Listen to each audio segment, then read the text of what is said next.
rational being, intent upon learning the nature of liberty or freedom, is confronted almost at once with innumerable instances of governmental predation against liberty.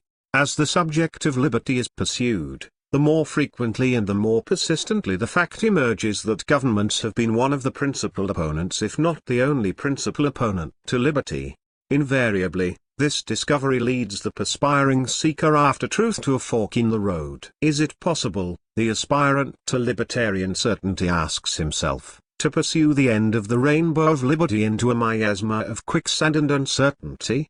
Might I not end at a place where I would advocate the cessation of all government? And if I reached such a conclusion, would I not find myself aligned with the very forces I sought to oppose in the beginning, namely, the forces of lawlessness, chaos and anarchy?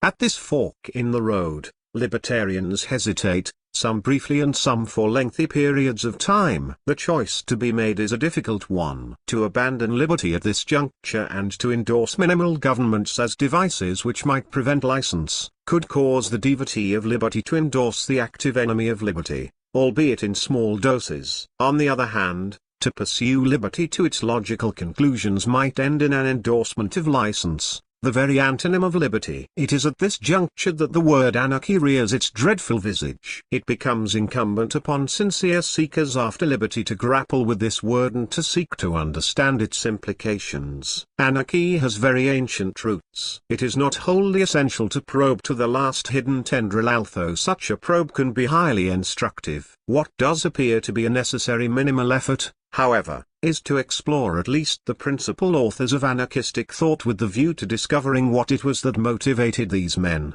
We can begin with William Godwin of England. Godwin is noteworthy as the father of anarchistic communism, Encyclopaedia Britannica. In 1793 he published the first of several works on this subject entitled, Inquiry Concerning Political Justice. He is probably most famous as the author of an anarchistic novel which he named, Caleb Williams. It was Godwin's thesis that governments are instruments of eternal bickering and war, that wars are fought over property, that the ownership of property privately is the greatest curse ever to beset the human race. As a specific example of tyranny in its worst form, Godwin suggests marriage. Before we lay the sobriquet crackpot behind his name, let us look at the England of Godwin's time to try to find an explanation for his radical conclusions.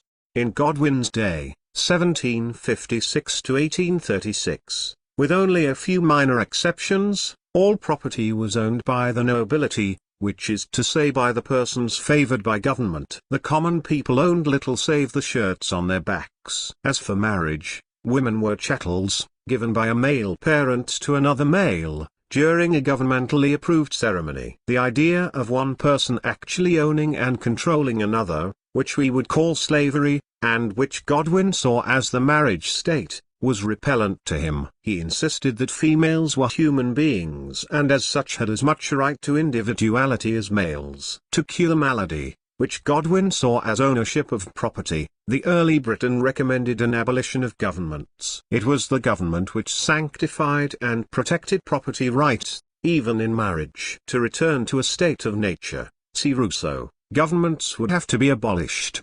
Be it noted to Godwin's credit that he despised violence, and in this position he is far removed from both the true communist and the anarchists of action who followed him. The next anarchist to be examined is Pierre-Joseph Proudhon of Bexenken, France, 1809 to 1865. Proudhon drank deeply from Godwin's well and came forward with certain modifications and extensions of the Godwin doctrine.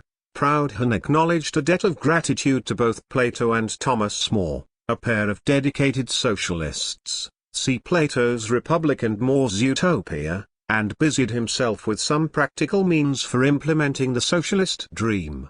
Like his precursors, he was fundamentally opposed to property ownership. His most famous work, Quisque la propriété, What is Property?, got him into immediate difficulties with the government. Proudhon, in this opus, declared that property is robbery and set about outlining a social order in which no property could be privately owned.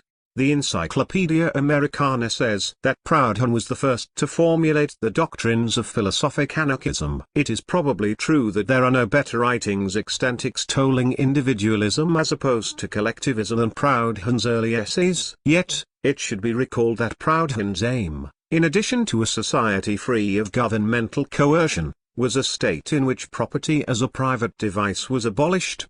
It is also interesting to recall that Karl Marx was deeply moved by Proudhon's arguments. The first of Proudhon's writings appeared in print in 1840 and formed the basis of Marx's first expostulations, which appeared in 1842. Shortly thereafter, Marx veered away from Proudhon's individualism and contrived his concept of collectivism as the natural and the inevitable course of history.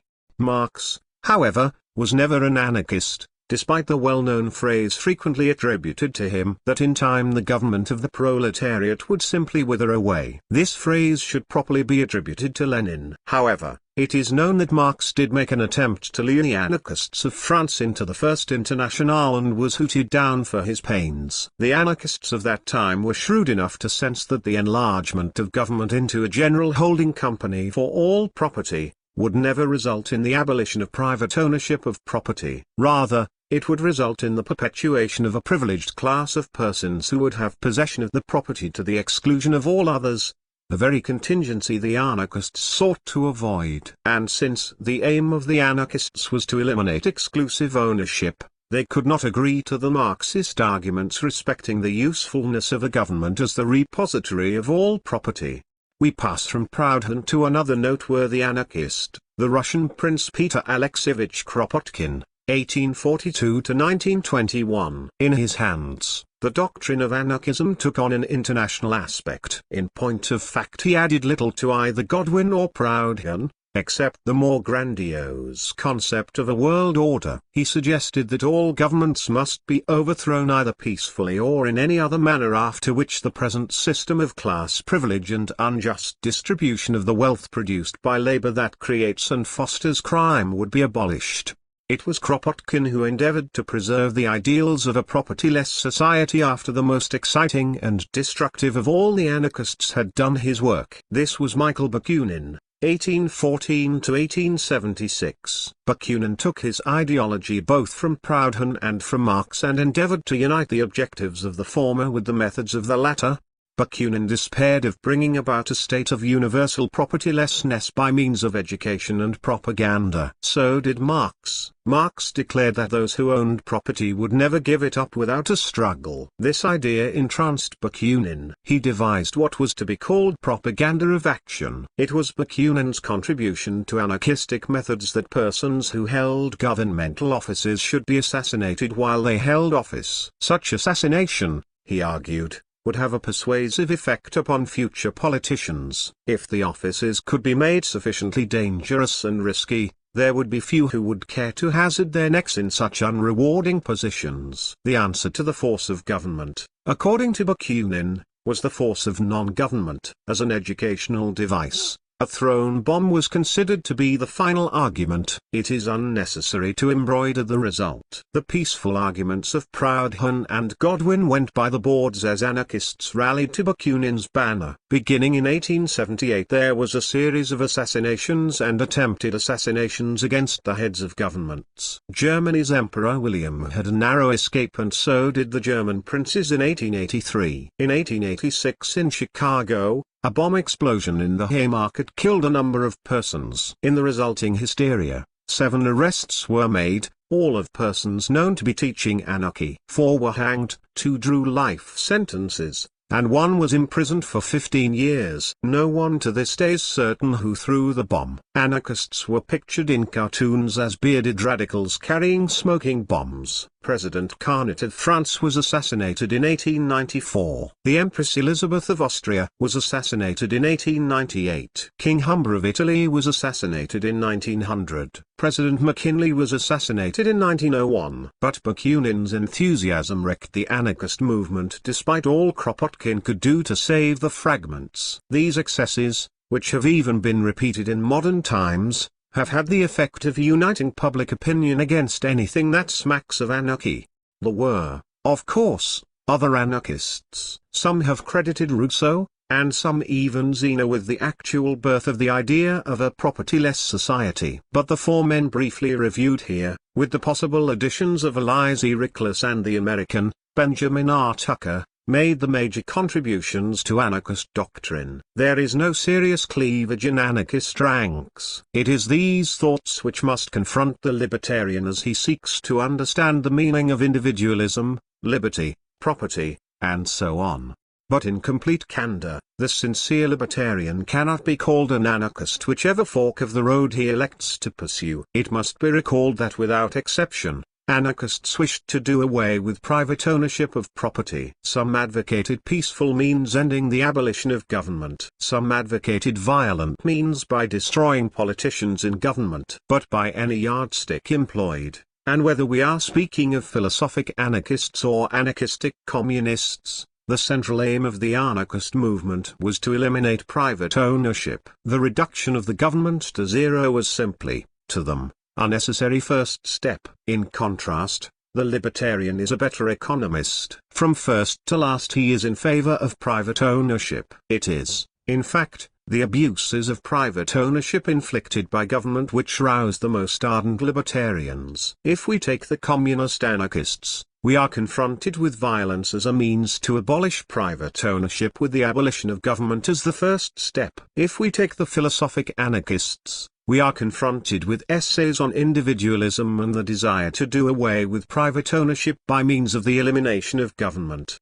The aim of the anarchist is to eliminate private ownership. The libertarian is dedicated to the perpetuation and the full enjoyment of private ownership. Never could two doctrines be more in opposition. The most constructive of the anarchists were, socially speaking, individualists, peaceful and harmless. The least constructive, socially speaking, were dedicated to the overthrow of force by counterforce. But without exception, in the realm of economics, every anarchist comes unglazed. In brief, let us define the anarchist as a political individualist and an economic socialist. In contrast, the libertarian can be defined as an individualist, both politically and economically. As the libertarian approaches or hesitates at the fork in the road, one direction seems to him to indicate anarchy and the other, an advocacy of coercion in minor doses. But, on careful analysis, the branch which seems to carry the banner anarchy does no such thing. The libertarian,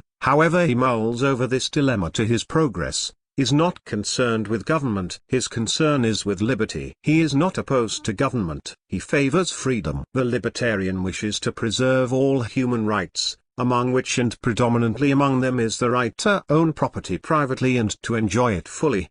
The libertarian is a champion of individualism. He is an advocate of tools which can perform certain functions for him. He has no objection to the formation of any kind of tool that will assist him to protect his rights or his property. But he cannot brook the forceful compulsive tool which he is compelled to pay for when he has no use for it. He has no objection to policemen whose function is solely that of protection. But he resists the supposition that others know better than he how much protection he needs or can afford. He sees in government a tool of man's devising. He has no objection to this tool so long as it is totally responsive to the man who hires the tool and pays for its use. He does object to the employment of this tool by some against others in an aggressive manner, since he is primarily concerned with human liberty and the preservation of it for all individuals.